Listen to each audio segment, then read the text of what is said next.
Hello, everybody. Welcome back to my channel, and thank you for joining me for another true crime video. And today's video is once again about a new and ongoing case. And to be honest with you, I am starting to experience a bit of grief fatigue because it seems like every time I come up for air after covering one horrific case, something new and equally horrific is happening in the world. And I have no doubt that many, if not all of you, are feeling exactly the same way. And it's important to talk about these cases. It's important to spread awareness. It's important to talk about these cases because history has a tendency of repeating itself. So it's good to know what's happening so we can prepare for what might happen.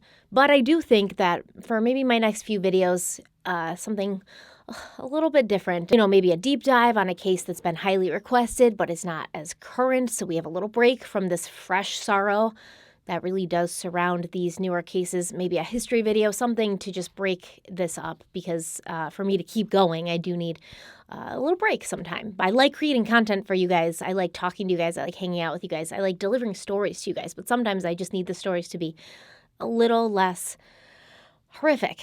And that fresh sorrow I refer to, that's especially relevant in today's case, which involves the unexpected and violent deaths of 4 college students who were living their lives, having fun, and enjoying being young and somewhat carefree before the weight and responsibility of adult life kicked in. But they never got to see what that was all about. They never got to see what the real world held for them because without warning, their lives were horrifically stolen from them.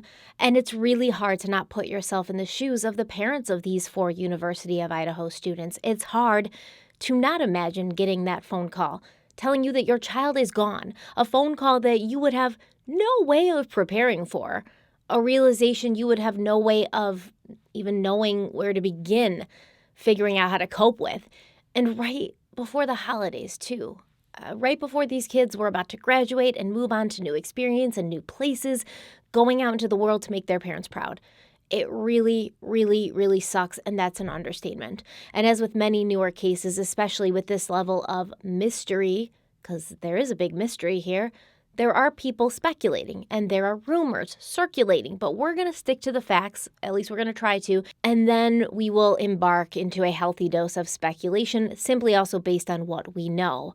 But before we dive in, let's have a word from the sponsor of today's video, Audible. So I'm going to get all personal and vulnerable for a moment here because since I was very, very small, just a little girl, losing myself in stories, whether they were fictional stories or true stories, that's always been my favorite thing to do. And at many times in my childhood and in my life, those stories have been a saving grace, an escape.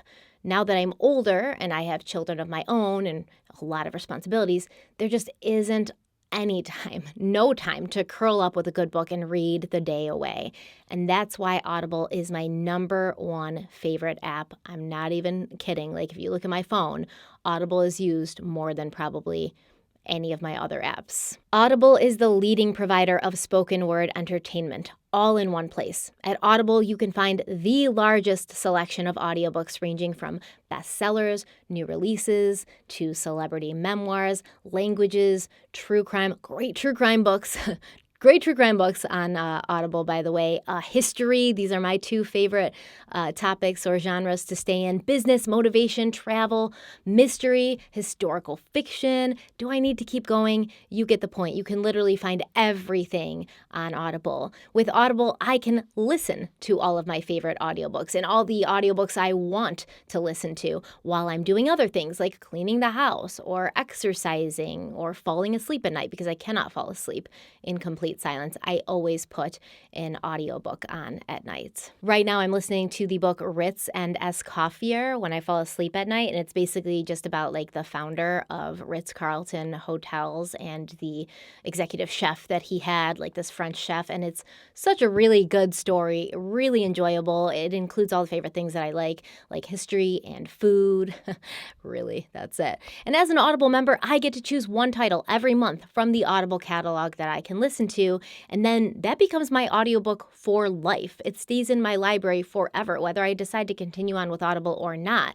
And you get to choose from everything in the Audible catalog, whether it's their bestsellers or new releases, everything. I always pick like a really expensive long book to, get the more bang for my buck, but you do you. However, I will say over the last few months, I have become so much more familiar with the Audible Plus catalog, which you get access to when you become an Audible member. And I have to say that the Audible Plus catalog adds a huge value to my Audible membership. In the Plus catalog, you'll get access to thousands and thousands of audiobooks that you can listen to anytime, anywhere, without using any of your credits, as well as original entertainment, guided fitness, meditation, sleep tracks for better rest, and podcasts, including ad-free versions of your favorite shows. And hey, check it out. Look at that. You can listen to my podcast, Crime Weekly, on Audible. But listen, I found some great stuff in the Plus catalog.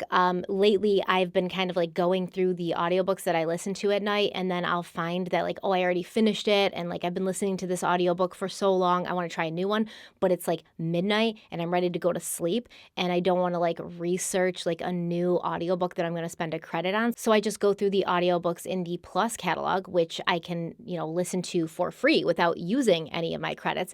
And I found some amazing stuff. So right now I'm listening to this audiobook called Effie, The Passionate Lives of Effie Gray, John Ruskin, and John Everett Millais. And listen, it's so good. Effie Gray was a young Scottish woman living in the Victorian era who found herself at a very young age trapped in a loveless marriage with a man named John Ruskin, who today is actually considered to be one of the great thinkers and art critics of the Victorian period. But this book will show you a different side of him. I don't want to spoil it for you. But there's scandal, there's romance, there's a love triangle. This story has everything, and it's a true story, which is crazy because it's so much more dramatic and twisty and turny and interesting than many fictional stories I've heard. I loved it.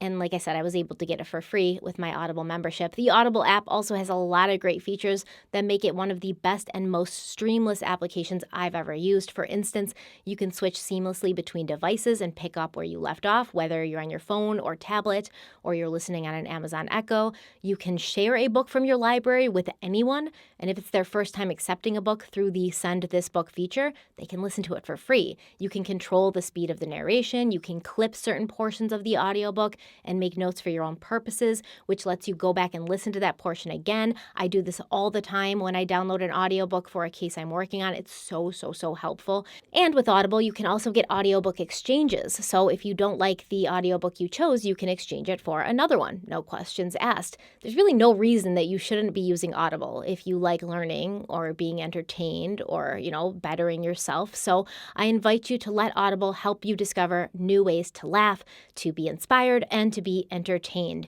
New members can try Audible for free for 30 days. Just visit audible.com/stephanieharlowe or text Stephanie Harlowe to 500-500. Remember, there's an E on the end of Stephanie and Harlowe. And one more time, that's audible.com/stephanieharlowe or text Stephanie Harlowe to 500-500 to try Audible for free for 30 days.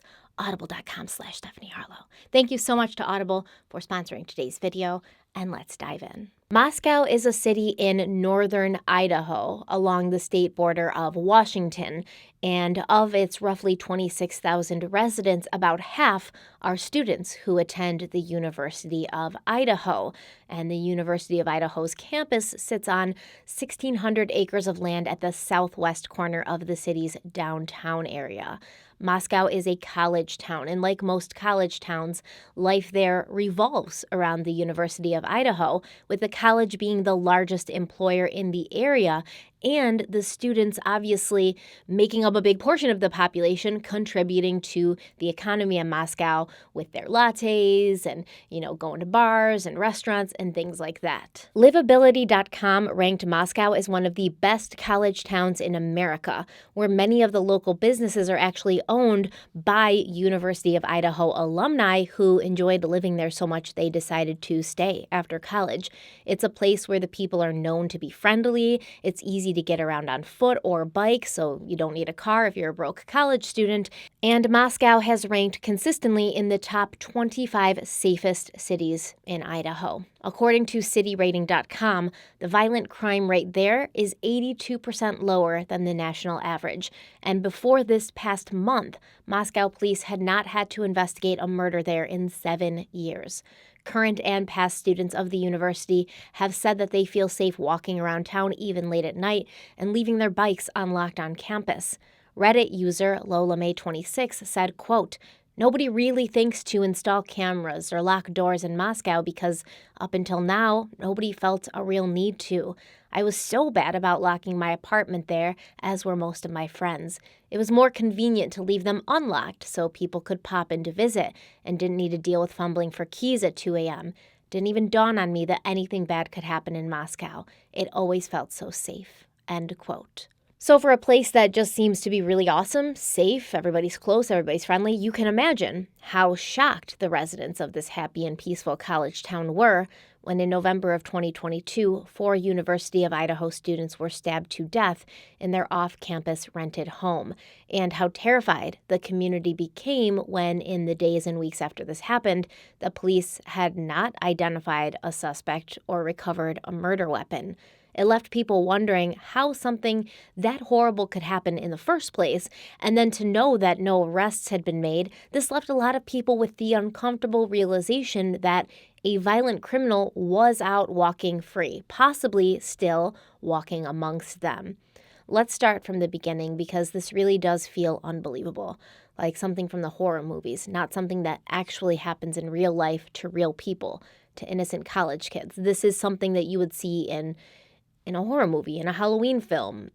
It just doesn't click. So it was just before noon on Sunday, November 13th, 2022, a call came in to the Moscow, Idaho police about an unconscious person or a non-responsive person. But when officers responded to 1122 King Road in Moscow, what they found were the bodies of 21-year-old Kaylee Goncalves, Kaylee's childhood best friend, 21-year-old Madison Mogan, their roommate and friend, 20-year-old Zaina Kernodle, and Zaina's boyfriend, 20-year-old Ethan Chapin.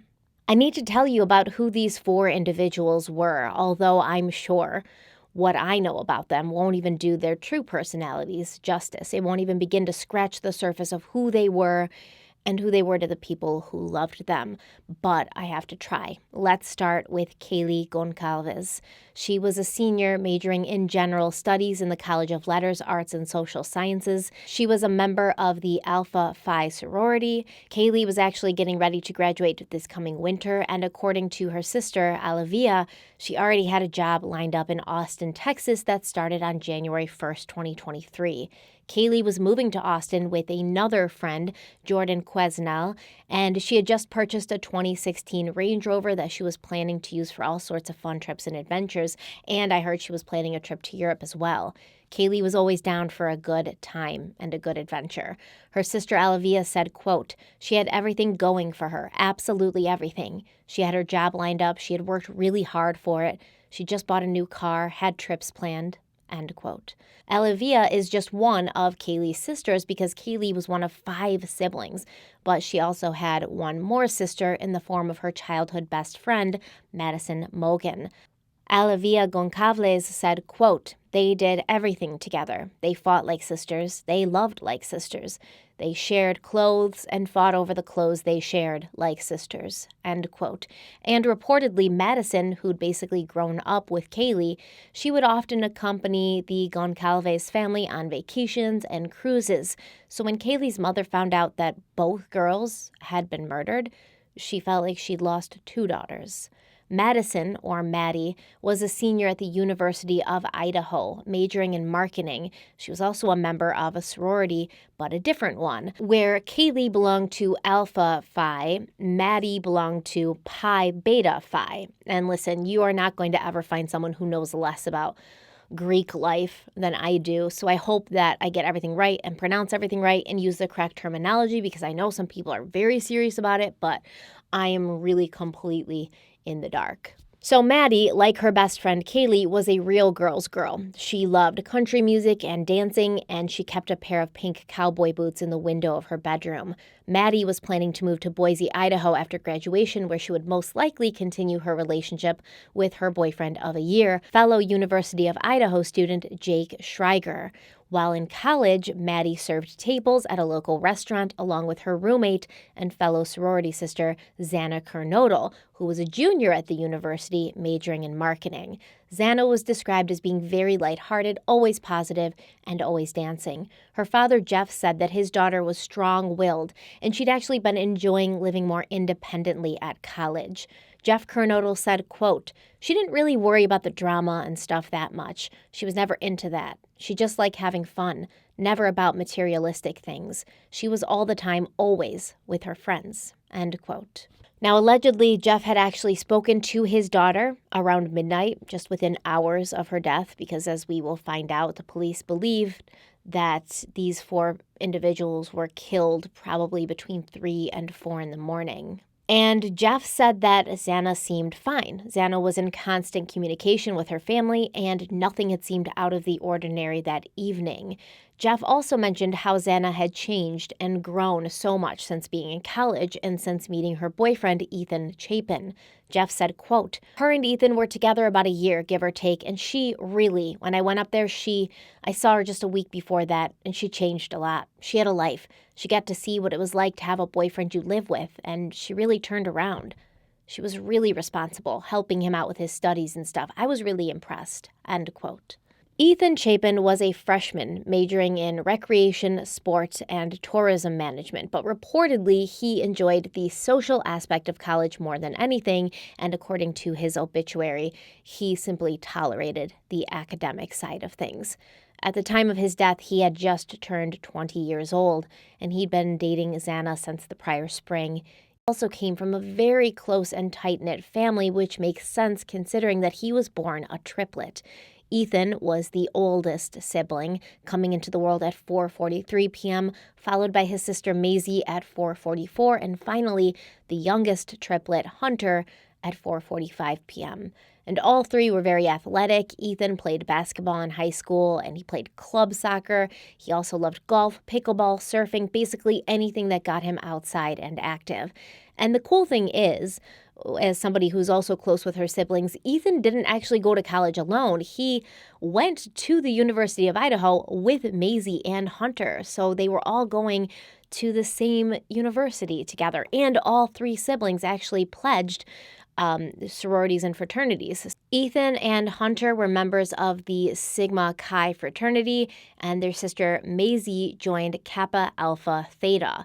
And from what I can tell about the living arrangement at this rented off-campus house, the 3 girls, Maddie, Kaylee, and Xana, all lived there together at 1122 King Road, along with 2 other female roommates, Dylan and Bethany. And Ethan, it looks like he probably stayed over with his girlfriend quite a lot, so I don't know if he officially lived there, if he had officially moved in, but he was probably there all the time, so it probably seemed as if he lived there. Kaylee, Maddie, Xana, and Ethan. These are our 4 victims, and any one of them could have been your child or your sibling or your high school best friend, your high school sweetheart. They were just average kids going to college and looking forward to their future, and then suddenly they were gone. It's simply chilling, and it's really hard. It's hard for the mind to comprehend. The worst part is we don't know why. Not that there is a why that would make any of this add up or any of it make sense or justify it at all, but the normal human being wonders what could be the possible motive for someone to do this, to take the lives of 4 young people so violently as well. Let's go over what we know about the crime scene, which admittedly is very little. Police have been very tight-lipped about that. I mean, I guess they have been, but also the portions of, the investigation have been made public, which you wouldn't expect to have been made public. We'll talk about that in a minute. But police claim there were no signs of forced entry when they arrived, and the victims were found on the 2nd and 3rd floor of the 3-story, 6-bedroom home. We're going to talk in more detail about the house and the layout of the house in a moment. Now, it was reported that law enforcement believed the victims had been asleep when they were attacked with what authorities believed to be some kind of fixed blade knife. And basically, it's not like a switchblade. It's not like a pocket knife that you can fold down. A fixed blade knife, like a military knife, even a kitchen knife, something like that. And reportedly, some of the 4 victims did have defensive wounds, although they have not revealed who had defensive wounds or how many of the 4 had defensive wounds. There was also no signs of sexual assault, allegedly, and according to the coroner, Kathy Mabbitt, there was a lot of blood on the walls when she arrived at the scene, and each body had suffered from multiple stab wounds. Now, the coroner, Kathy Mabbitt, she actually revealed a ton of stuff, even though law enforcement has been pretty quiet about everything. It seemed like Kathy was doing a lot of talking to a lot of news networks in the early days in the aftermath of these gruesome murders.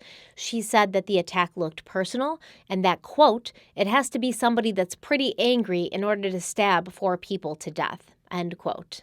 I mean, I feel like that goes without saying, though, right? Now, a lot of law enforcement experts have come out and said that they actually believe it's very unprofessional that Kathy basically made her way along the network circuit, talking to, I believe she talked to CNN, she talked to a bunch of people, and revealing certain things. Like, I believe it was Kathy who revealed the fact that these kids had been stabbed in their sleep, or at least confirmed. And she did say things about the crime scene, like there was a ton of blood, and it was the worst thing she'd ever seen in her career. And I will admit, when this initially happened and it was being reported in the news, I was following it like everybody else, and I was a little surprised that the coroner was doing so much talking. Typically, you don't see that. So I'm not sure what happened in this situation. I do agree. It was a little weird to see the coroner out there talking to news networks and reporters and stuff and kind of giving things away when the police were being so tight-lipped about everything. It was like they hadn't gotten on the same page, they hadn't agreed to the same things, or nobody had told them, like, hey, let's be on message here, and we're all going to either give information or not. But Xana's father, Jeff, also revealed something about the autopsies during an interview with ArizonaFamily.com. He said that after seeing the autopsy report, one thing was certain, that his daughter Xana had fought until the very end. And he said, quote, bruises, torn by the knife, she's a tough kid. Whatever she wanted to do, she could do it, end quote. So it does appear that although we haven't seen the autopsy reports, some people have, including possibly the victims' family members.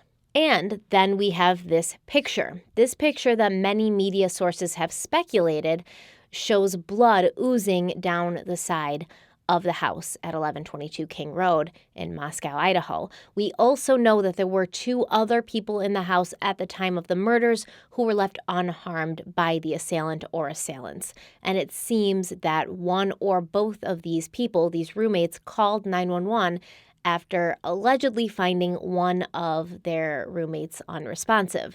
Now, I assume that it was either Kaylee or Maddie that they found unresponsive because Ethan and Xana slept together, and the way the story went, it was just one person that was found unresponsive. But admittedly, this part of the story is very confusing, and I believe that's because there's a lot we aren't being told in an effort to protect the integrity of the investigation and also to protect the 2 surviving roommates from suspicion, which that really hasn't worked. People are super suspicious of these 2 girls. We're going to talk about it.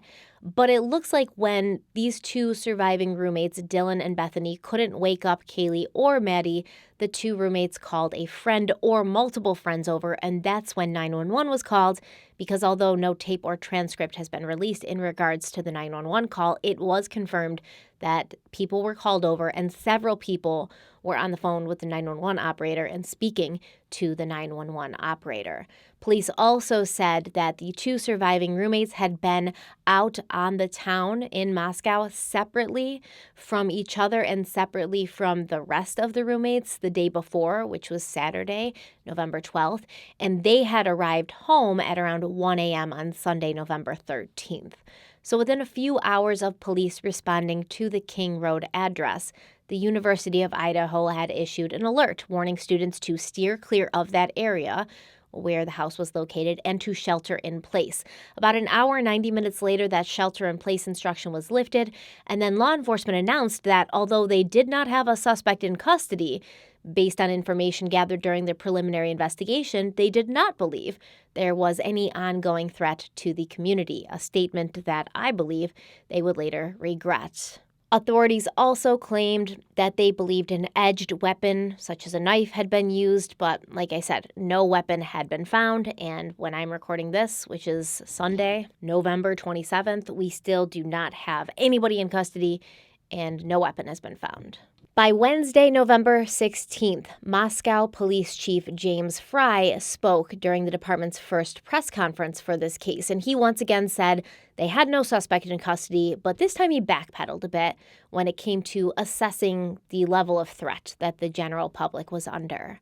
Based on details of the scene, we believe this was an isolated, targeted attack on our victims. We do not have a suspect at this time, and that individual is still out there. We cannot say that there's no threat to the community. And as we have stated, please stay vigilant, report any suspicious activity, and be aware of your surroundings at all times. What we don't know, the identity and location of the suspect, the location of the knife, or any clothing that was worn by the suspect. And obviously, people were a little stressed because prior to this, they'd been told there was no threat. And now they were being told that this person who had done this to these 4 people, they were still out there and the general public's safety could not be guaranteed. Aaron Snell, the communications director for the Idaho State Police, has claimed that the early messaging may have been off because 30 members of the Moscow Police Department responded to the crime scene with no dedicated public information staff within the department, and then within days, the department had to bring in outside resources, including Snell, who's like a PR person, a media representative, a public information officer, whatever you want to call them. They are the person who takes the information that the police have and then gives it to the public in a way that they're not revealing too much and they're updating the public just enough, but also not compromising the investigation. And Aaron Snell, he also said that it pretty much goes without saying that anytime a person or persons responsible for a violent crime have not yet been caught, there's a potential threat to the public. And he said, quote, "We recognize that it's always wise for people to lock their doors, walk in pairs, be alert of what they're doing. There is somebody or some people out there somewhere that are murderers, and we want to find them and bring them to justice," end quote. And while I do agree with his statements that it's just logical to understand that if someone who's committed 4 murders in one night hasn't been caught, there's definitely a risk. I also want to say that providing clear messaging early on in the wake of a tragedy such as this is very important. Most of us acknowledge and we understand that the police have much more information about these cases than they reveal. So to say that the public is in no danger might send a message that you know who did it and even why they did it. And although you may not have enough to arrest them yet, or maybe they fled and you can't find them at this point, you still know enough about the person and their motives to tell everyone else that this guy or gal isn't just a random criminal performing random acts of violence for no reason. And maybe they've left the Moscow area and you know this, or maybe, you have them under surveillance. So you're watching them and you know they can't do it again. It sends that message don't worry, we don't have anyone in custody, but we know you're not in danger. That's the message it sends. So yes, I think that a lot of people initially trusted the police and just kind of assumed they know more about this than we do. We are safe. Aaron Snell also told CNN that there could potentially be more than one person responsible for the murders, but the police do still believe that the 4 victims were targeted because 2 people in the house were left alive.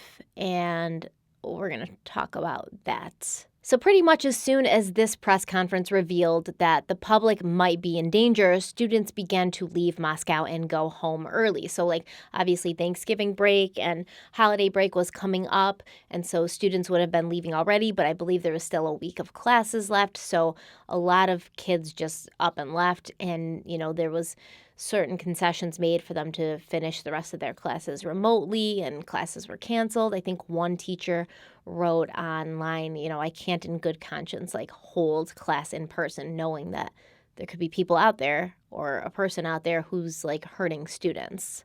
And so the usually bustling campus began to resemble a ghost town. Classes were canceled today, and some students have decided to go on Thanksgiving break early. A lot of people left last night, and then I know we were one of the only ones who actually stayed here last night. My mom has called me every single hour for since 7 a.m. this morning. So yeah, they want me to come home if I don't feel safe. People can't even focus on their schoolwork.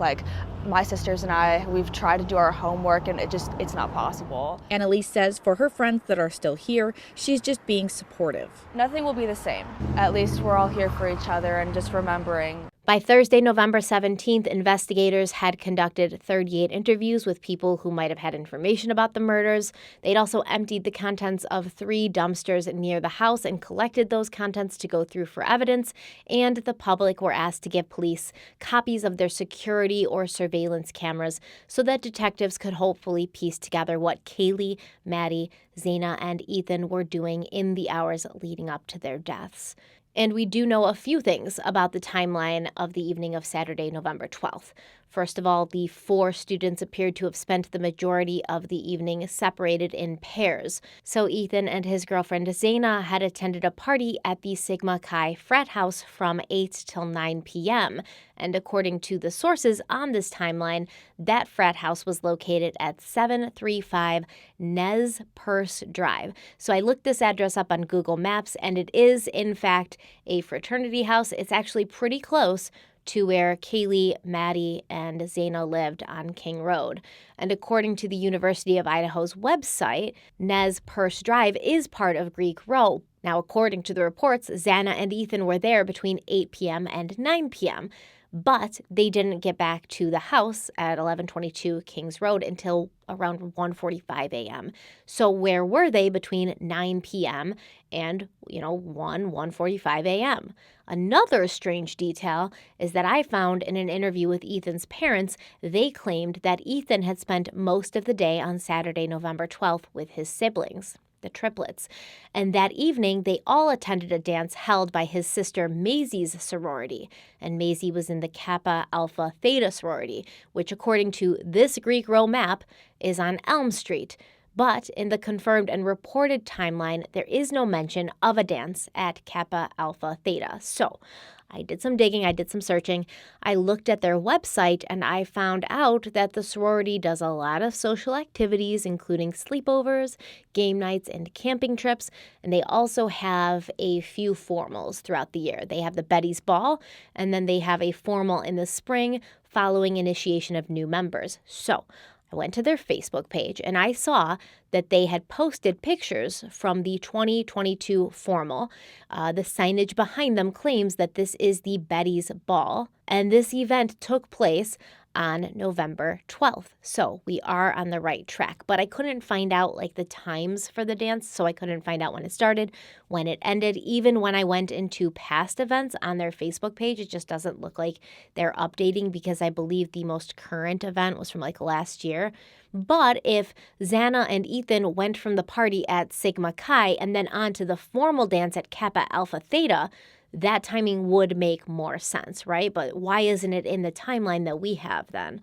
Why has that been not mentioned at all? Because it just says they were at the fraternity between 8 and 9 p.m. And I even saw a few news anchors saying well, where were they from 9 p.m. until 1 a.m. then? Well, it looks like, according to Ethan's parents, he spent the day with his siblings, and then he also went to a dance at his sister's sorority. There was a dance at his sister's sorority that night, the Betty Ball. And if he went there with Zana, wouldn't the police know that? And why isn't it in the official timeline? Are we not supposed to know that? I don't know. But on that same night, Saturday, November 12th, Kaylee and Maddie went to a local sports bar called the Corner Club on Main Street in Moscow.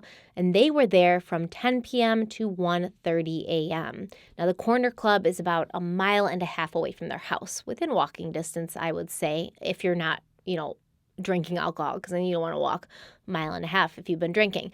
So after being at the corner club, the girls were seen ordering from Grub Truckers, which is a nearby food truck that's just about a 6-minute walk from the corner club. The food truck is also located on Main Street. Now, according to some University of Iowa students, going to the corner club bar and then grabbing food from Grub Truckers is sort of a weekend routine for these college students. Now, the food truck live streamed that night, and on that live stream, we can actually see Kaylee and Maddie. They ordered their food, $10 worth of, I believe, spaghetti carbonara, and they waited about 10 minutes chatting with each other and with some other people who were also at the food truck. Hello. Hi. Welcome back. In this live stream from the Grub truck, you see the girls walk into the frame and up to the food truck. It appears they're with a young man, the one in the hat and dark jacket. Here you can see him put his hood on. He hangs back several feet behind the girls as they order from the food truck. He then follows Kaylee and Maddie after they order and stands right next to them. It looks like he never ordered any food, but you can see him talking to other people there. Several minutes later, the girls grab their food, take a picture, laugh and talk to each other, and quickly walk away. One of the people the young man is talking to points out that the girls left. He throws up his hand, waits a moment, and then appears to walk after them. You see him wave at the girls and then walk a separate direction. This recording shows all three are at the food truck for about 10 minutes, and police say Kaylee and Madison were home just minutes later, by about 1:45. Their home is a little more than a mile from the Grub truck. A University of Idaho student who says he's friends with the victims told us this young man was with the girls at the corner club before this. ISP says authorities contacted the young man in the video, and they interviewed him as part of the investigation. They are not labeling him as a suspect or person of interest at this time. Joseph Woodall, the manager of the food truck, he said that he talked to the girls that evening. He took their order, and neither one of them seemed to be distressed or in any trouble. They were acting completely normally. It's normally a place where everyone feels really safe. Joseph Woodall is the manager of the Grub truck. He is seen in the video working the cash register, taking the girls' order. This afternoon, he described their interaction with me. One of the blondes was just a little bit more cheery and kind of bouncing around a little bit more, and then one was like standing there and doing the hello, how are you, and goes through the interactions. And normally that's pretty normal. In most of our groups, there's people that are more energetic and people that are managing the energetic people. Joseph told me he felt incredibly sad when he learned the news about the girls he had just seen the other night. I hope they find the person. Hope they get the person. Now, the official statement is that Kaylee and Maddie then used a private party to get a ride home, and the New York Times reported that at 1:56 a.m., a neighbor's surveillance camera showed them returning to the house, and this was apparently reported by Kaylee's sister. At this time, police believe that Ethan and Xana were also already back at the house. Then, between 2:26 a.m. and 2:52 a.m., cell phone call logs showed that Kaylee placed 7 calls to one person. All of these calls went unanswered. Reportedly, several calls to this same person were made from Kaylee's friend Maddie as well, and those also went unanswered. Now, Kaylee's sister, Alavia, claims that these calls were all made to a man named Jack Decor, a fellow student at the college and someone who had been Kaylee's boyfriend for several years before they had recently split up amicably. Alavia said that Jack most likely had missed the calls because he was sleeping, which makes complete sense. It's like 2:30 in the morning. And although Jack has declined to speak about this, about Kaylee and the calls and everything to the media, and I believe this is because some people think he's guilty, even though, apparently he has an alibi and the police have cleared him. Some people still think he's guilty, so he probably just doesn't even want to get involved and give people more, material to pick apart. So he doesn't want to talk about it, but Kaylee's sister, Alavia, said that she and her family stand behind Jack 100%, and they know he had absolutely nothing to do with what happened to her sister and her sister's roommates. So basically, I think it was one of her sisters or her mother, Kaylee's mother, who said, they believed that Jack and Kaylee were going to get back together, they were going to get married, they were going to have babies together. This wasn't a contentious breakup, and they owned a dog together, that allegedly was in the house at the time of these murders because the dog was seen afterwards being taken in, and then the dog was handed off to a responsible party, and that responsible party was allegedly Jack Decor, Kaylee's ex-boyfriend.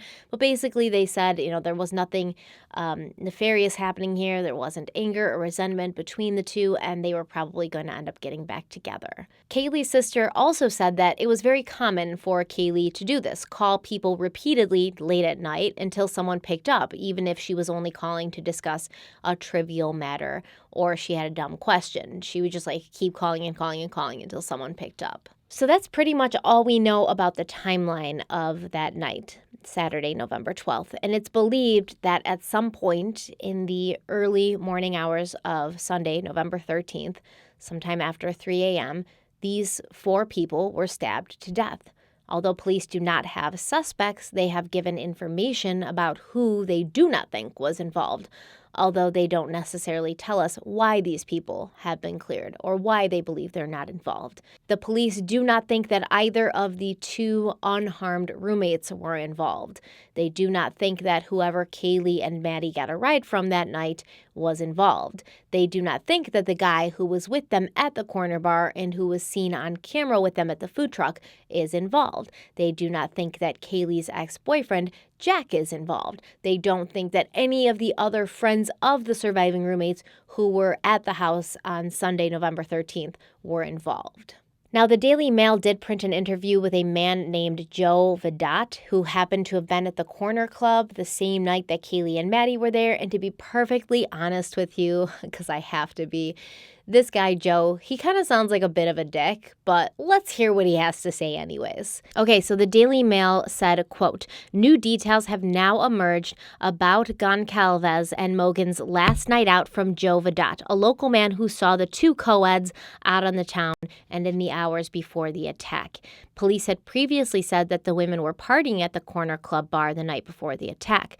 Vedat was also there, and he said that the women were catching the attention of many of the men at the bar. A lot of guys were talking to them at the Corner Club," he told DailyMail.com, adding that Goncalves was visibly drunk. The taller girl with the pink on, she was glassy-eyed. I audibly said, "Ew," out loud. She was just stumbling through. What is he saying ew about? What is he saying ew about? What did he audibly say ew for? What, because he's never seen drunk girls before? I don't understand. Because she had glassy eyes? I don't get, see what I mean? Who's this dude? Maybe they're not, representing him in the best way, but what the hell? The article goes on to say, quote, "He said he left the Corner Club ahead of the girls and was with a neighbor who had just moved to Moscow, showing her the Grub Bus, a food truck popular with students with the late-night munchies. I was just there waiting because the Grub Bus takes forever when a bunch of drunk zombies show up there," he said, noting that he was 100% sober. Oh, good for you. That's when the women showed up with a guy in a hoodie who's been the subject of much speculation among internet sleuths as a suspect. Police have not named the man, but said that he is not considered a suspect. "I saw the hoodie guy show up with the 2 of them. The vibe I got from him is that he's super nice. He was trying to help get them home safe," Vedat said. How do you know that? Because you got a vibe? Vedat defended the man as a dutiful chaperone who may have had amorous intentions on his mind. "He was funny. He was nice. He was there to make sure that they got home safe because they were super drunk. I thought he was a solid guy. Believe me when I tell you that his vibe was not bad. Do you want to go out on a date with Hoodie Guy, Joe? Should we get Hoodie Guy's phone number for you? This isn't about Hoodie Guy, Joe. Okay? We don't care how chivalrous that Hoodie Guy's intentions were. And the thing about, it's good to get to the Grub Bus early before all the drunk zombies show up. Dude, I don't know who you are. It sounds like he's an older guy because he talks about having kids. But you live in a college town. Drunk college kids on the weekend who have the munchies and are going to food trucks is the norm. So why are you acting like you're put out by it? Why? I thought people in Moscow were supposed to be friendly. What's going on? Okay, so the article goes on and it says, while they were waiting, a bunch of fraternity guys showed up. "I was making fun of one of the guys who showed up at the Grub Bus in short shorts and a tank top, and it was cold," Vedat said. "I said, relax, bro. Some of us are single." That made everybody laugh, and then he made a joke. Joe's so funny. Joe's the funny older guy with the college kids at the grub bus. He said people were just talking and chatting, waiting for their food orders. Kaylee and Madison were hanging around the truck window, hounding people who were picking up their orders. He said it was then that a dark 4-door sedan showed up. A guy got out and yelled, "Hurry up," Vidot said. I saw them get into the car and it looked like they just ditched him. I said, "Bro, they're leaving." He said, "What the F?" And I said, "Sorry, brother." He's talking about hoodie guy again. He's talking about freaking hoodie guy again. The grub bus cashier had mercy on the 2 women and handed them food, and they took it and ran to the car. I said to the guy, "Did you just give those girls food without them paying?" He was like, "Yeah, they had to go home." The day after news of the murders broke, Vidot realized that he had some information that police could use in the investigation, so he reached out to authorities. "The only thing that I was able to do is verify the timeline and tell the police that they got into the car," he said. The driver of the car has also been eliminated as a suspect by police. I don't know, man. Maybe I'm being unfair to Joe Vidot over here, but he sounds a little bit like a dick, right? He sounds like a guy who doesn't like people that drink, which is like, why are you at a bar in a college town if you don't like people who drink? And he sounds like a guy that probably needs to hit up hoodie guy and see if they can go out, have a romance, a bromance, whatever it is. Like, he's clearly never even met a real zombie if he thinks that drunk people are anything like zombies. Come on, man. Okay, so the day before Thanksgiving, Moscow Police Chief Roger Lanier announced that the department was putting all of its resources into solving the case. He said it was their highest priority, and they would be working straight through the Thanksgiving holiday. He said that Moscow's always been a safe community, but he warned that students who remained in the area should travel around in pairs and tell someone when they leave and arrive at a destination. Lanier said, quote, "In some ways, this took our innocence," end quote.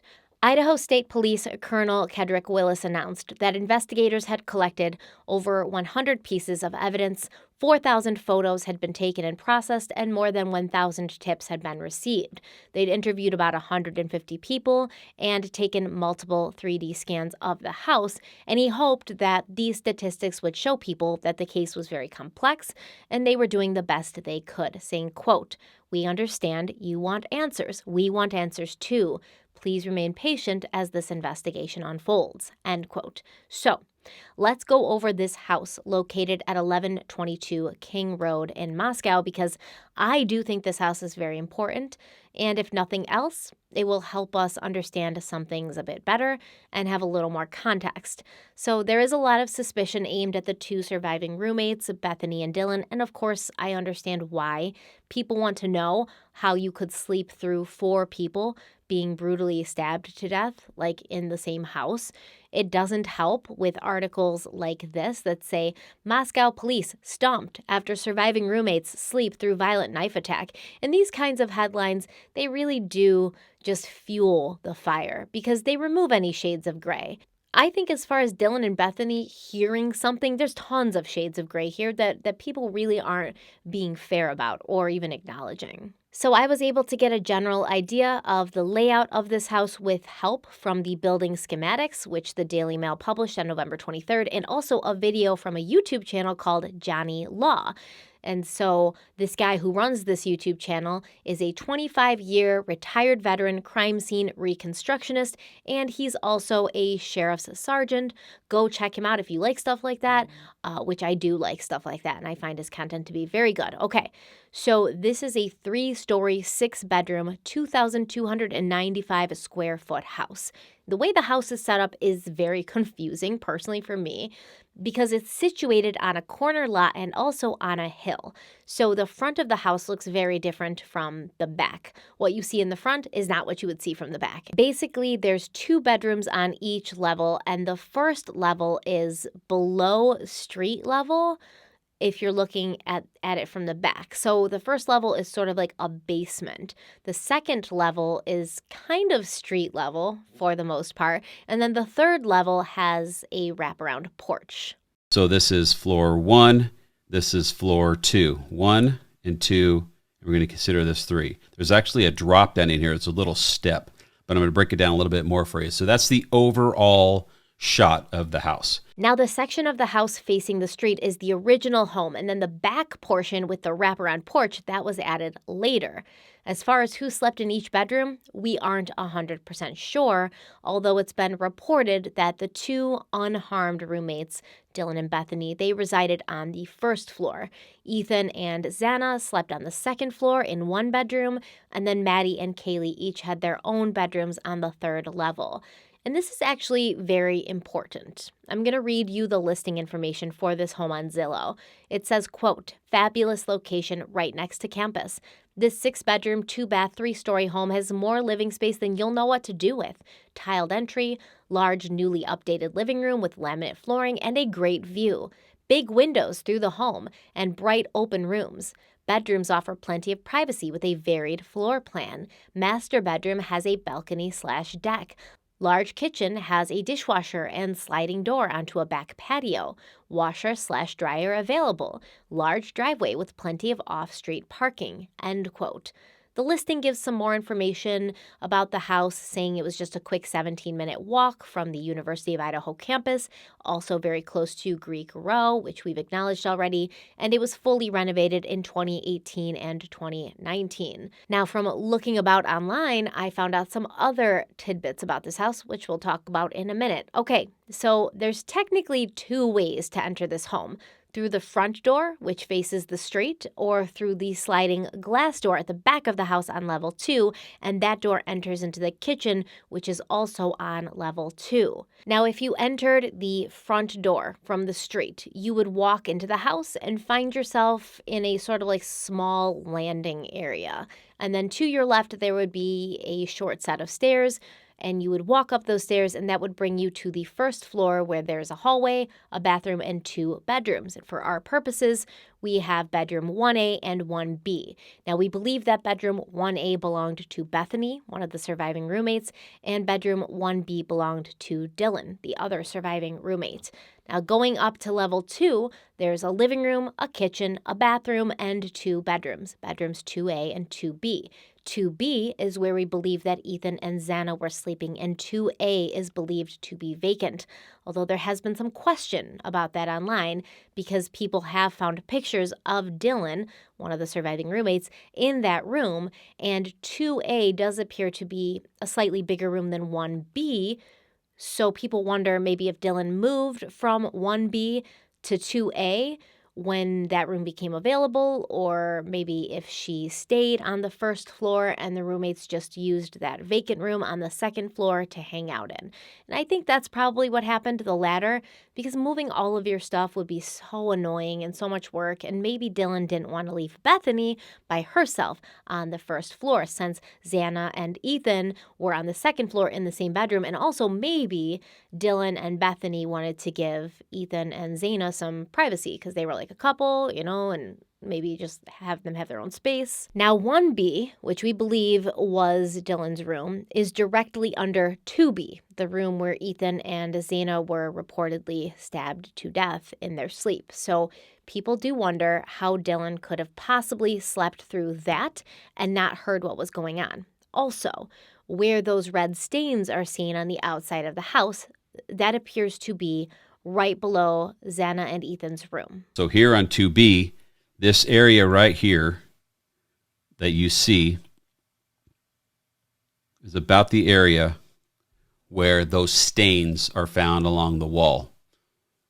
Whether it's blood or not blood, the red stains that are there, that's the proximity of this bedroom. Whether the bed was laid out in this fashion or the bed was laid out in that fashion were unknown. Now I'm going to show you another picture of the outside of the residence where this is located, where 2B and the outside of that is located. There's been some comments back and forth about how did it go 2 stories down and all of this. People have been calling it blood. As an investigator, we don't identify substances just by looking at them. We call them suspected. In this case, suspected blood. We could field test that, but until it is collected, sent to a lab, we're not going to call it blood. We're going to call it suspected blood or a red substance, red liquid substance. So let me just say that this red liquid substance that gravity pulled down is located at this area. And I want to show you that it's not traveling a large amount of distance. Okay? All right, I'm going to take you back to the drone footage. And now that you know at least floors 1 and 2, I'm going to show you where these stains were and how far they traveled. So I'm going to zoom in here. And this is the area right here where those are. As you can see, if I pan out a little bit, there is dirt and ground and earth right up to that point. So this area right here is where I was talking about the bedroom with Zaina and where Ethan was probably staying. So that is the room in relationship to the house. And that stain that you're seeing is right there. I'm going to show you another picture. Okay, now this picture is just a close-up of the same one you just saw pulled out. You can see it's not very far from the ground. I mean, the ground level is right here, and this is the bottom. And there's also a pipe here that is located. Now, it is kind of particular that this pattern of red fluid is going down in this direction here. And this little section here, it looks like the fluid possibly came over the top because the next staining pattern is down below that appears to be the same texture and consistency of that this may have started here, gone over, and then gravity took it back to the house and it came down. Now, are these red stains blood? Like Johnny Law said, we can't say for sure until that's confirmed forensically, which I'm sure has happened by now. We just don't know about it. However, in the first few days after this happened, we did have some unnamed law enforcement officials telling the media that there was so much blood. They'd never seen that much blood.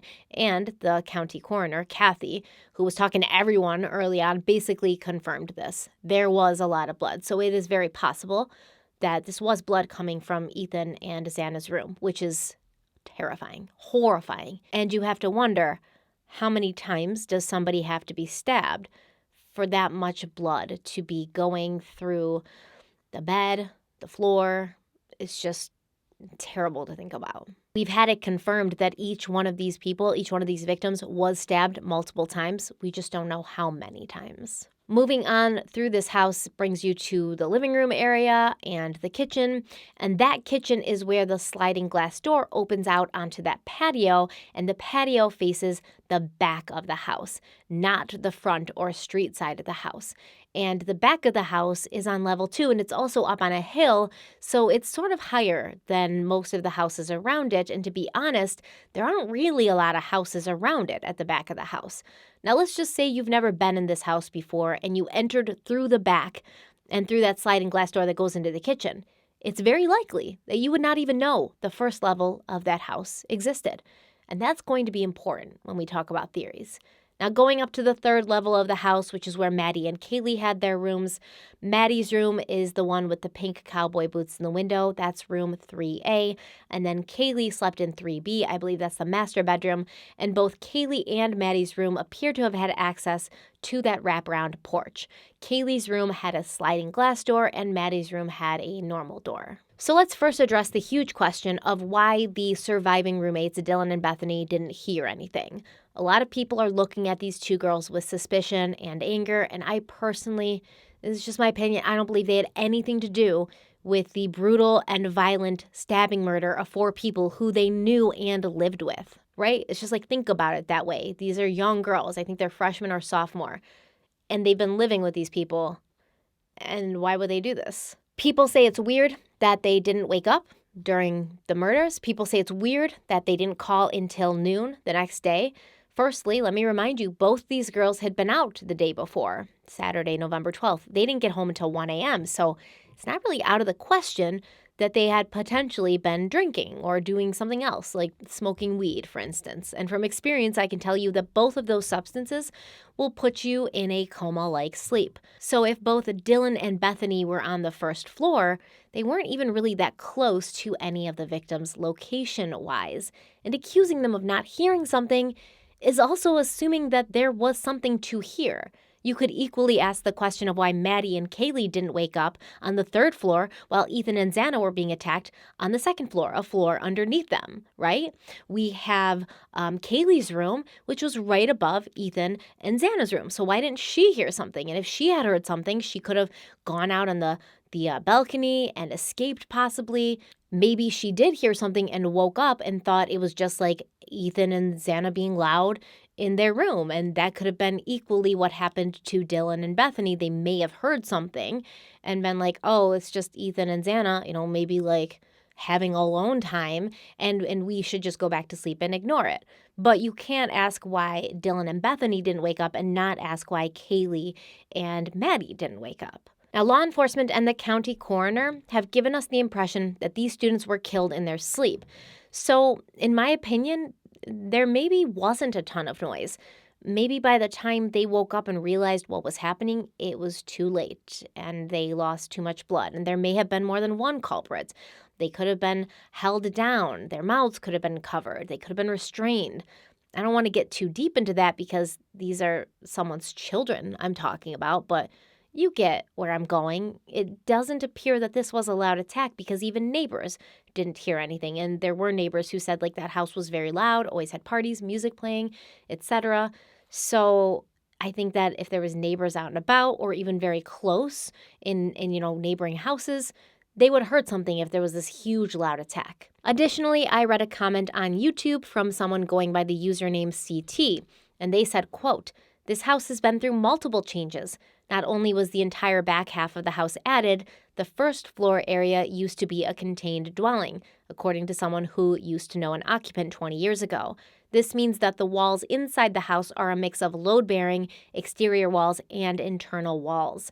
The soundproofing qualities of various walls and floors in this house are not like those of a house built to industry standards with no modification. We don't know if extra soundproofing had been added to insulate the first floor from the rest of the house when it was its own apartment.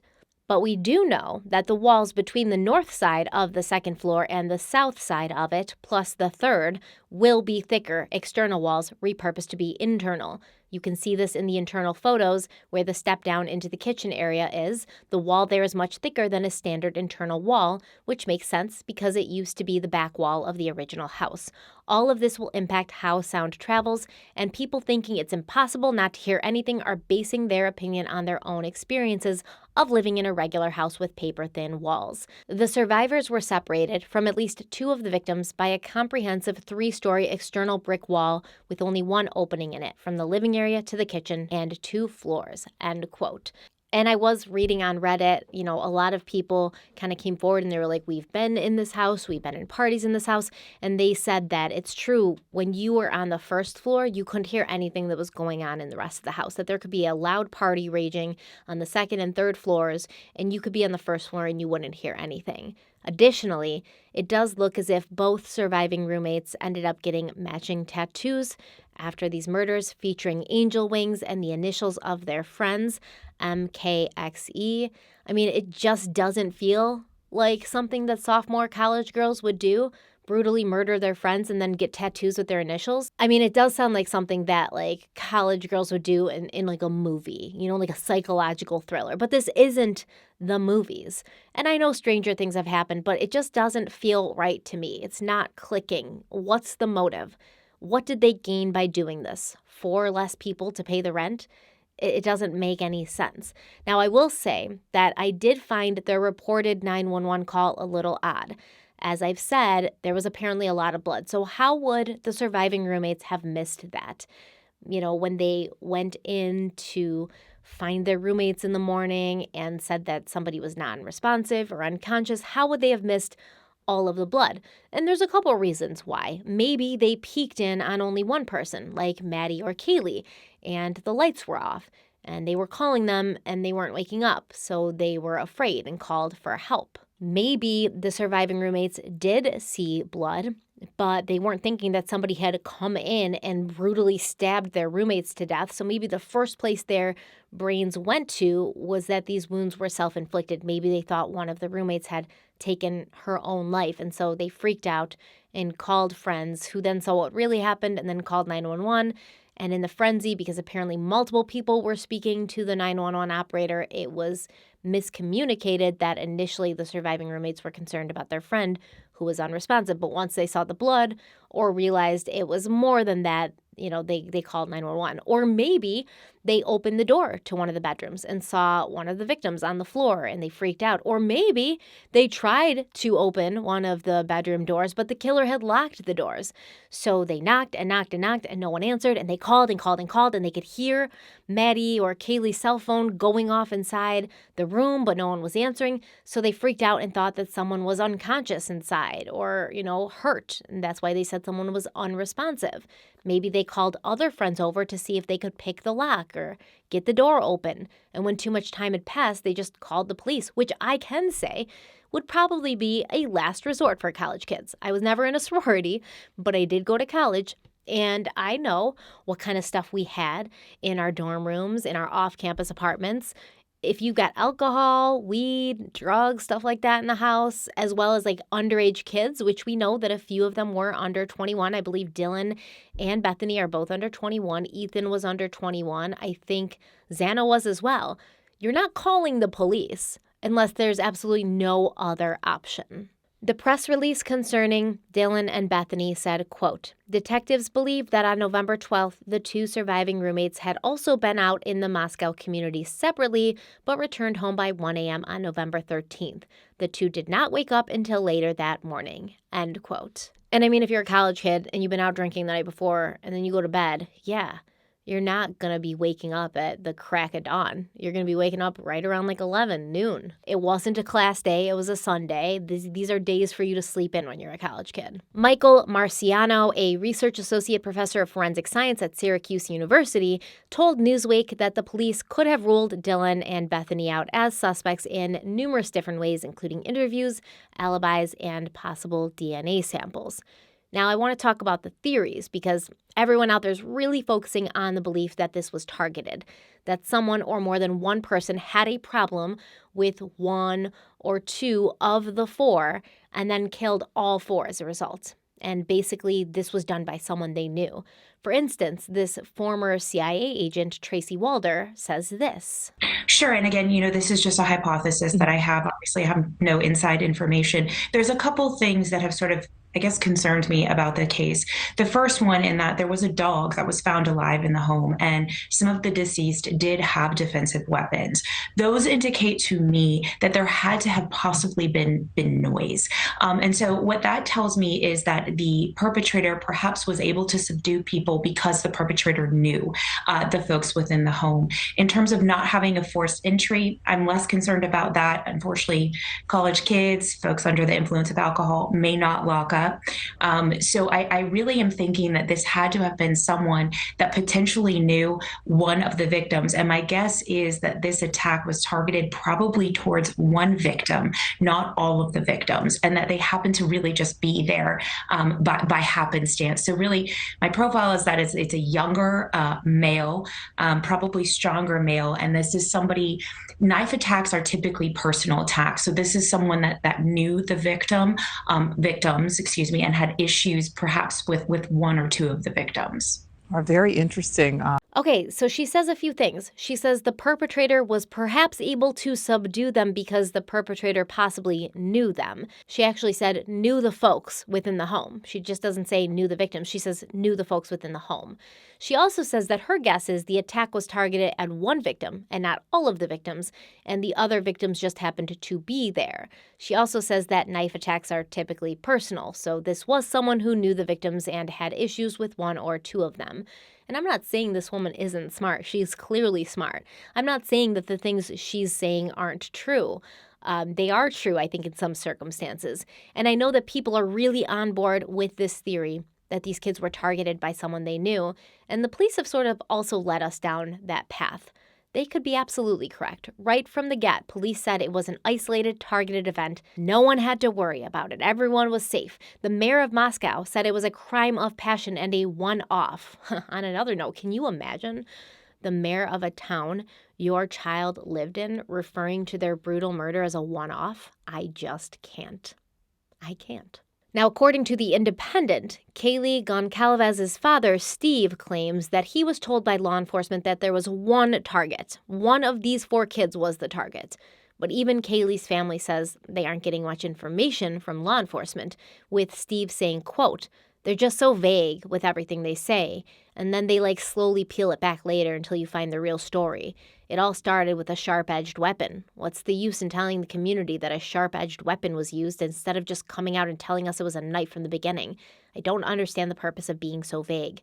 You're not holding the integrity of the case together by not telling anybody anything, end quote. But in fact, they are, right? I will side with law enforcement on this point.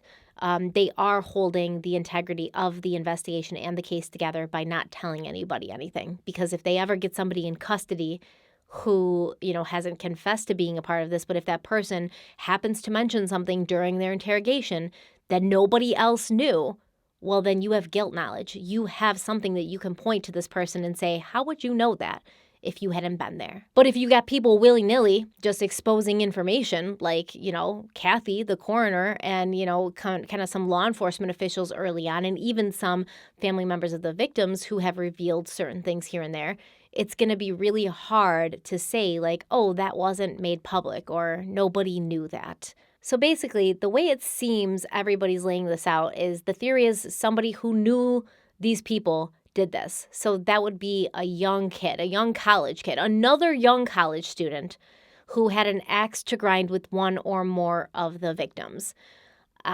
Okay, but if this is true, we have to ask ourselves a couple of questions, because I think it's just as likely that the perpetrator was a stranger to Kaylee, Maddie, Zana, and Ethan. At least, maybe they didn't know him, but maybe he had been watching them. A few neighbors spoke to the media after the murders, and they mentioned that 1122 King Road was known for parties. Heather Tetwiller said, quote, "It's just been crazy how quiet it's been. They always had a little gathering, so they always have music going," end quote.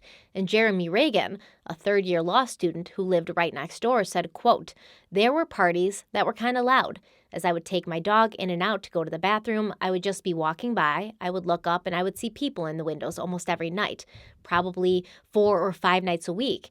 There were a lot of people that went in and out of that house pretty frequently," end quote. But these neighbors also said, it wasn't a problem for them. They were all college students, and the noise level wasn't anything out of the ordinary to be expected, in an off-campus student neighborhood. And you can see they have like a sofa outside on the patio. They probably hung out outside. There's music always playing. You can see people through the windows. And remember, the ad for this house on Zillow said big windows throughout, large windows throughout. They are very large. You can see almost everything. If you're outside, you can see inside. But I do want to bring up another point, that this house was kind of the party house and there were a lot of people in and out. That does complicate the DNA situation. It really does.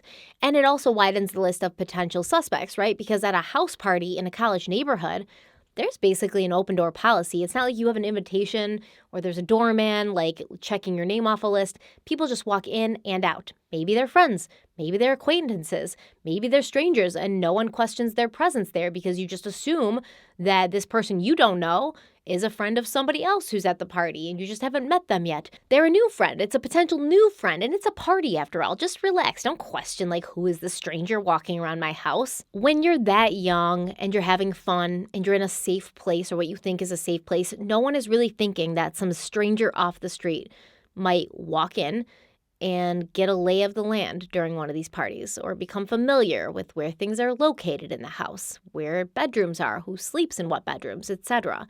But the location of the house is also important, because if someone never saw the house from the inside or from the front side street, they might not even know that that first level existed. You can't really see it from the back. Or you might think it was just a basement and there weren't bedrooms down there. And if a person entered through the sliding glass door, they once again wouldn't realize that if they went downstairs to where in a normal house would have been a basement, there'd be 2 more college students sleeping soundly. That FBI agent lady said that she thought it was someone that these victims knew, someone who knew the occupants of the house and had a problem with 1 or 2 of them, and the rest were just there. But if that was true, wouldn't this person also know that Dylan and Bethany lived there as well, and they were right downstairs? Why would this person just attack Kaylee, Maddie, Zana, and Ethan if they only had a problem with 1 or 2 of them and the rest were just there because Dylan and Bethany were just there too? I think, in my opinion, this indicates a person who didn't know any of the people inside the house, a person who had never been inside the house. Like I said, the house is situated on a hill. There's a bunch of trees, like a forest, and then there's a pretty sizable apartment complex right across the street. Reddit user NoSocks9126 said, quote, "It's the rear of the house that is really problematic. Up a rise, blocked by some big trees, is an isolated rear parking lot for the apartment complex. A Fox reporter shot a segment from back there, and it's astonishing. From this lot, through the trees, is a direct view from the rear second and third floor bedrooms." End quote. Another user, Turk Wednesday, said, quote, "Those apartments/parking lot are a straight shot to that sliding glass door. If you were just peeping out of one of those apartment windows or from that lot, you'd think it was only a 2-story house." End quote. And user GelXXX followed up with, quote, "My first thought when I saw a pic taken of the house from the back at night was that it would be super easy to stand back in those trees and watch movement inside the house. There's so many trees around the neighborhood that a creeper could walk through and not be seen by people late at night." End quote. And for a little more context, a user on Reddit with the handle QuirkyHistorian899 has some inside knowledge about this house, saying, quote, "I lived in the house where these kids were killed about 15 years ago, in the vacant room in the second floor. I'm not unique, though. This has been a well-known house in Moscow for a long time. Anyone who sees this, remember when it was called the Rad House? It was named for the sign that said Rad right on the front, visible when looking at the first floor door and parking lot. Few people know what the back of this house looks like. The rear faces a dead end and a small number of houses." End quote. So we know that the front door of the house was secured by a pin pad lock. So instead of using keys, you would just type in a code, the door would unlock. In my opinion, whoever entered didn't use the front door. They went through the sliding glass door on the second floor at the back of the house. And maybe they didn't even know the first floor was there. People often forget to secure their sliding glass doors. They're notoriously easy to break into. I mean, there's videos on YouTube showing how you can unlock one of these sliding glass doors in under 2 minutes with no tools and no signs of forced entry, which is why you should always secure your door with like a bar or a stick or something. Keep that in mind, please. If you have a sliding glass door, you need to be doing that like every night when you go to bed, and even during the day if you live in a dangerous neighborhood. But I am willing to bet that the perpetrator didn't even have to do that. He didn't have to open it or break in. He probably just tried the door, found it unlocked because these were young kids. They'd been out having fun that night. They were probably drinking. They were tired, and they felt safe.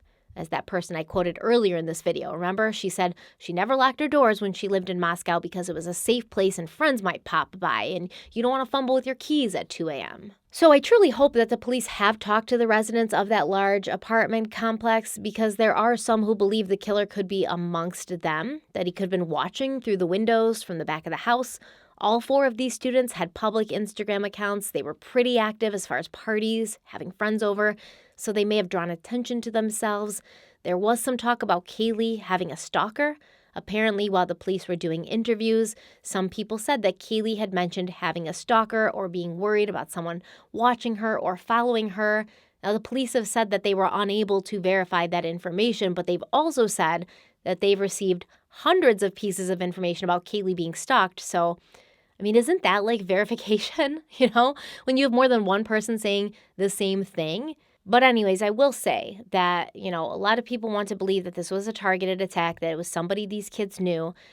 But also keep in mind, it's not as if something like this happening at the hands of a stranger, just in a random act of violence, has never gone down before.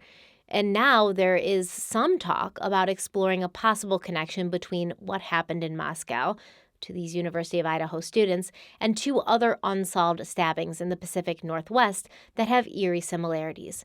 Reporters at a news brief asked the Moscow police about the potential connection between an unsolved stabbing, which killed 26-year-old Travis Jutin on August 13, 2021.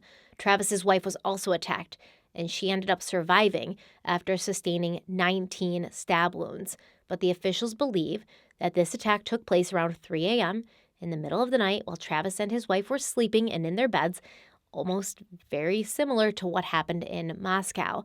And the police could never find the person who did this to Travis and his wife. No one could figure out who would want to do this to Travis and his wife. Seemed like just a random act of violence.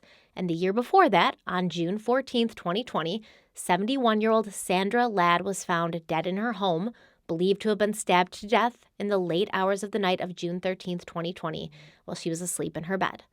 The Idaho Tribune said, quote, "If this is the case, all 3 incidents will have taken place on the 13th of their respective months, only a little more than a year apart," end quote.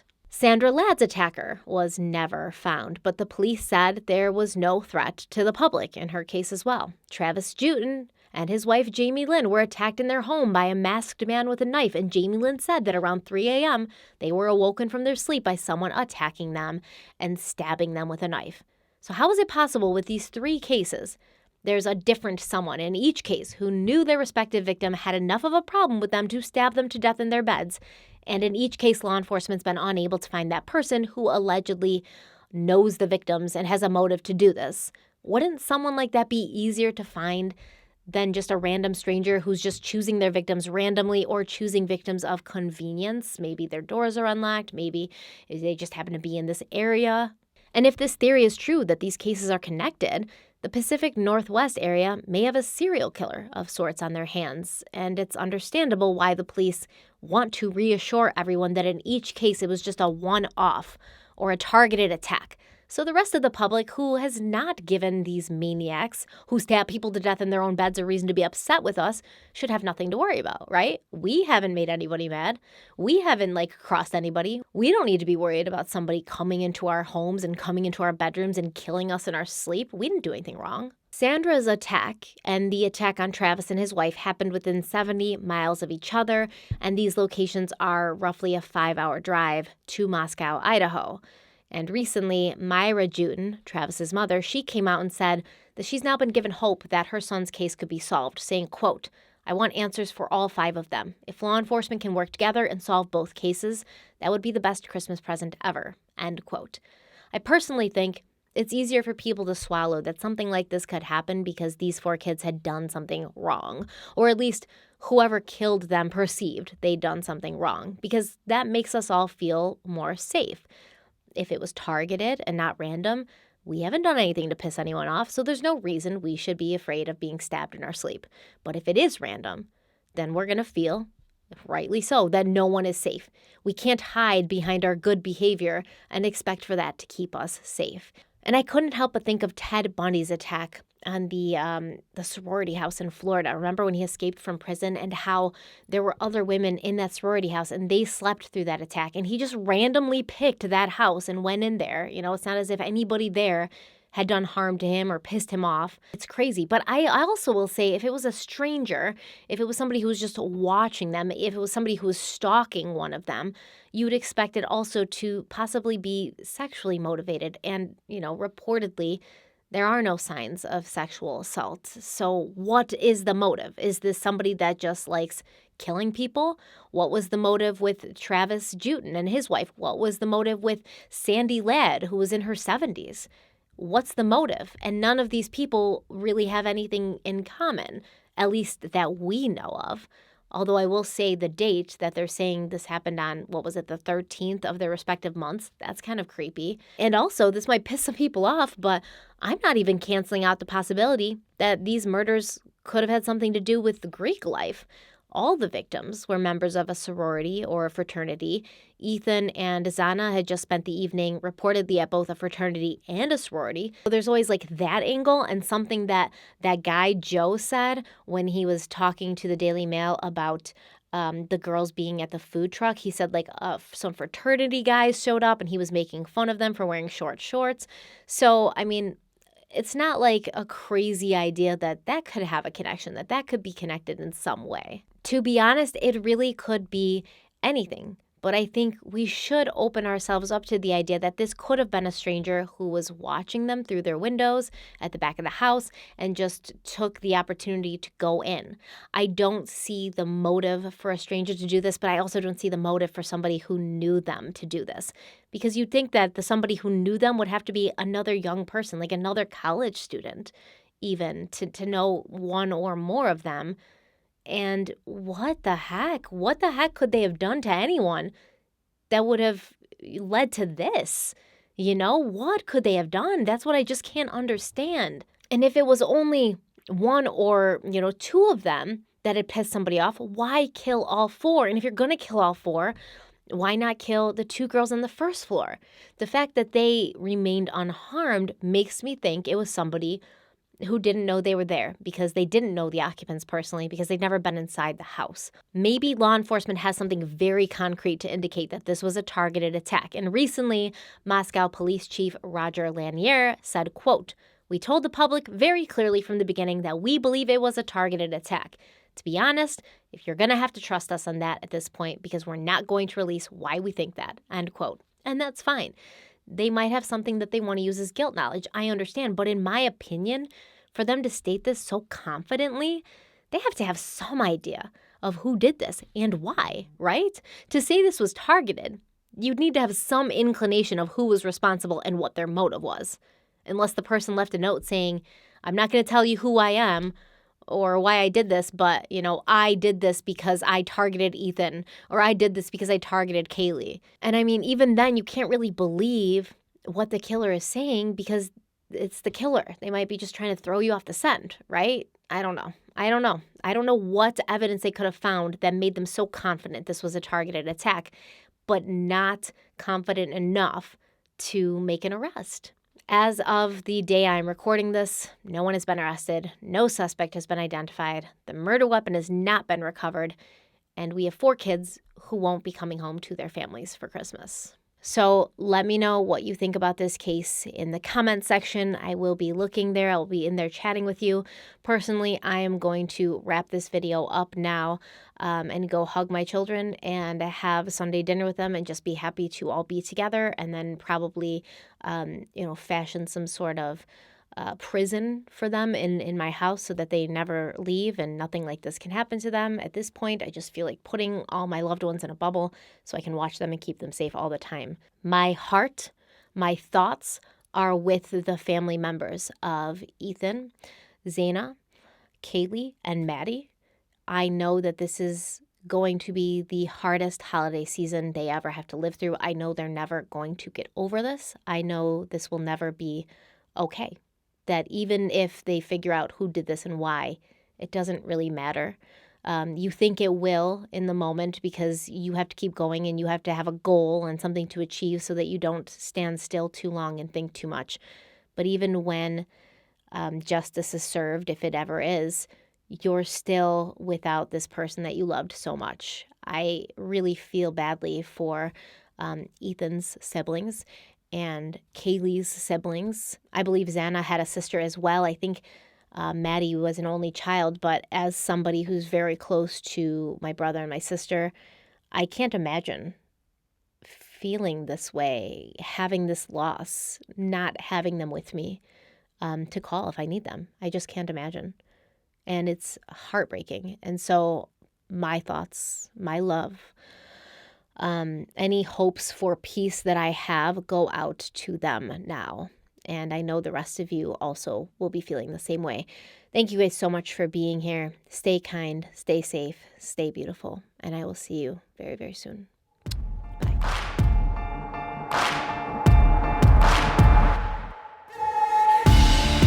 Well, the levee don't break now, and the bottle's going straight down, and that river runs deep. Voices getting too loud. All these feelings I've buried, it's looking like a cemetery. They're coming back from the grave, calling out my name. Better say a Hail Mary. Well, you don't know how deep it goes until it's getting you slowly. So you got to let it go. I got blood